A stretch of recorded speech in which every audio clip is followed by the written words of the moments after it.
اس سوال کا جواب ڈھونڈ لیتے ہیں.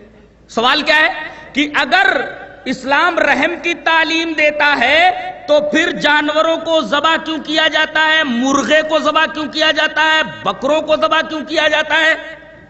اور دیگر جانوروں کو ذبح کر کے مسلمان کیوں کہا جاتا ہے؟ یہ ذبح کرنا تو رحم کے خلاف ہے. اس کا کیا جواب ہے؟ اس کا بڑا پیارا اور بڑا گہرا جواب ایک دینا چاہ رہا ہوں میں کہ اس سوال، یہ جو سوال کیا جاتا ہے یہ غلط فہمی پر مبنی ہے. اصل میں اگر وہ قرآن پڑھتے یا غور کرتے اپنی ذات کے اوپر تو ان کو معلوم ہوتا کہ انسان کے علاوہ جتنی بھی چیزیں ہیں اس دنیا میں وہ سب کی سب انسان کی خدمت کے لیے بنی ہوئی. اسی وجہ سے اللہ تبارک تعالیٰ نے فرمایا وَسَخَّرَ لَكُم مَّا فِي السَّمَاوَاتِ وَمَا فِي الْأَرْضِ جَمِيعًا مِّنْهُ. اے انسانوں، دنیا کی تمام چیزوں کو اللہ نے تمہارے لیے مسخر کر دیا ہے، وہ سب تمہاری خدمت کے لیے. بنیادی غلطی یہاں ہو رہی ہے کیا؟ یہ سمجھ لیا گیا ہے کہ یہ ہمارے خادم نہیں ہے، کچھ اور ہیں. اگر غور کیا جاتا اور قرآن حکیم کی یہ آیت نگاہوں کے سامنے ہوتی تو کبھی آدمی یہ سوال نہیں کرتا کہ جانوروں کو اگر ذبح کیا گیا تو یہ بے رحمی ہوئی. اس لیے کہ اللہ نے فرما دیا کہ کائنات کی تمام چیزیں تمہاری خدمت کے لیے بنائی گئی ہے، کائنات کی ہر شے تمہاری خدمت میں لگی ہوئی ہے، اسی لیے میں نے ان تمام چیزوں کو پیدا کیا تاکہ تم فائدہ اٹھاؤ ان تمام چیزوں سے.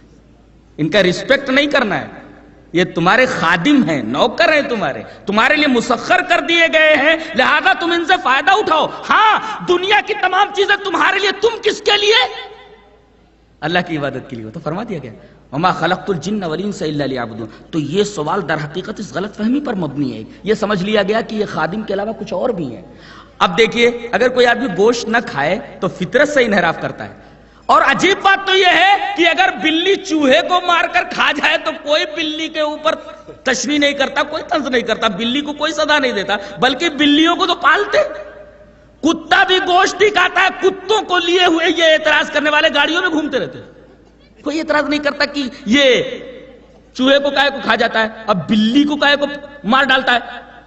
شیر ہرن کا شکار کرتا ہے اور دیگر جانوروں کا شکار کرتا ہے، اس کو زو کے اندر پالا جاتا ہے. کوئی اعتراض نہیں کرتا شیر کے اوپر، کوئی اعتراض نہیں کرتا بلی کے اوپر، کوئی اعتراض نہیں کرتا کتے کے اوپر، بلکہ ان کو باقاعدہ پالا جاتا ہے. تو یہ اعتراض شیروں کے اوپر کیوں نہیں ہے، صرف انسان کے اوپر کیوں ہے؟ اور ہم یہ بھی دیکھتے ہیں کہ جتنے بھی گوشت خور ہیں جانور، ان کے جو دانت ہیں نا وہ کچلیوں والے ہیں. لیکن جو جانور گوشت نہیں کھاتے، گھاس وغیرہ کھاتے، ان کے دانت کچلیوں والے نہیں ہوتے.